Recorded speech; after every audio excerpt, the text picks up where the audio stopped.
Bonjour à tous et bienvenue sur boursicoté.com pour cette nouvelle analyse technique Forex, matières premières et Bitcoin avec une paire de devises euro-dollar qui continue son chemin avec une petite dynamique haussière qui est en train de se développer. Hier, je vous ai indiqué que suite à cette impulsion ici, on avait du mal à retrouver un petit peu d'allant, que l'on était même repassé sous la zone des 1.05. Alors, cette zone des 1.05, elle a été reprise, on a navigué désormais au-dessus, on est revenu tester cette zone comme support, on reste bien au-dessus de la moyenne mobile 20 exponentielle.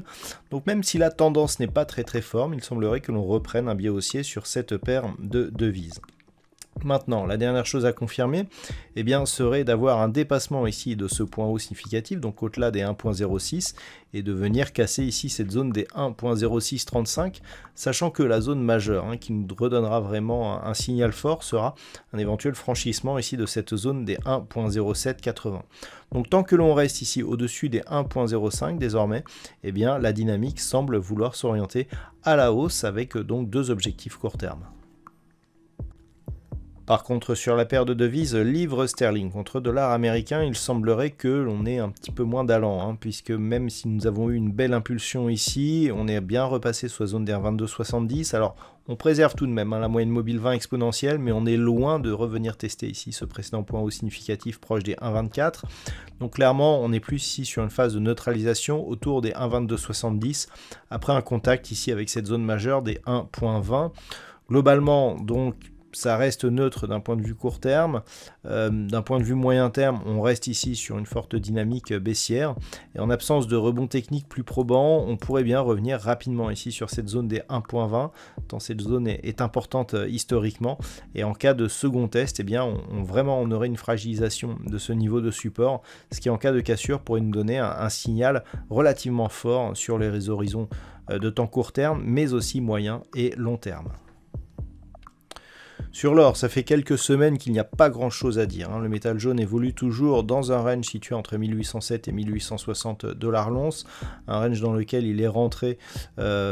sur cette phase ici, c'est-à-dire nous étions au début du mois de mai, on n'a quasiment pas bougé depuis. Donc d'un point de vue moyen terme, ça reste baissier, puisque suite à ce contact ici sur la zone des 2070, on est quasiment venu valider le retracement total et depuis on s'est stabilisé entre cette zone et le retracement des 61,8% de Fibonacci de la précédente ici dynamique haussière que l'on va maintenant pouvoir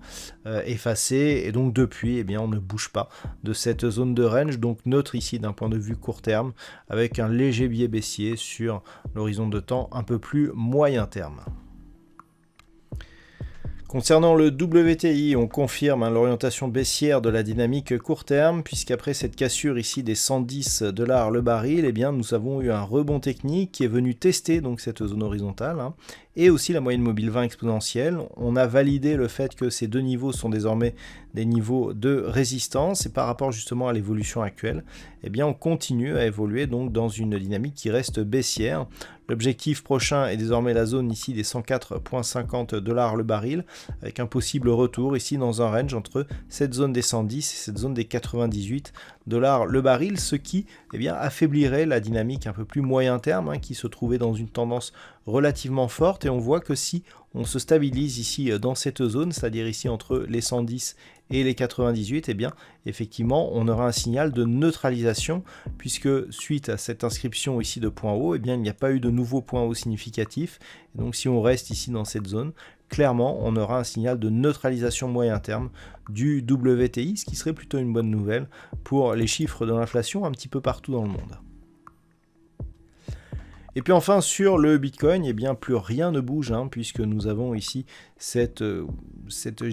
zone proche des 20 000, donc grossièrement entre 18 et 22 000, qui est toujours la zone de range très court terme que le Bitcoin occupe depuis justement cette forte baisse qui avait eu lieu suite à l'ouverture donc le week-end du 13 juin. On se neutralise ici autour de cette zone, comme je l'avais déjà dit, en absence de rebond technique, eh bien on favorise plutôt la reprise d'un mouvement baissier, sachant qu'une rupture désormais de cette zone ici des 19 500 pourrait nous donner un signal relativement fort. Alors attention toutefois, on est passé sur ces zones de cotation durant le week-end, donc il faudra évidemment que cette cassure soit accompagnée d'une forte accélération pour être vraiment significative et donc atteindre l'objectif proche des 15 000 $ pour un Bitcoin. Voilà donc ce que l'on peut dire sur cette analyse technique Forex, matières premières et crypto-monnaies. Je vous souhaite de passer une très bonne soirée. On se retrouve dès demain pour d'autres analyses techniques, toujours sur le site boursicoté.com.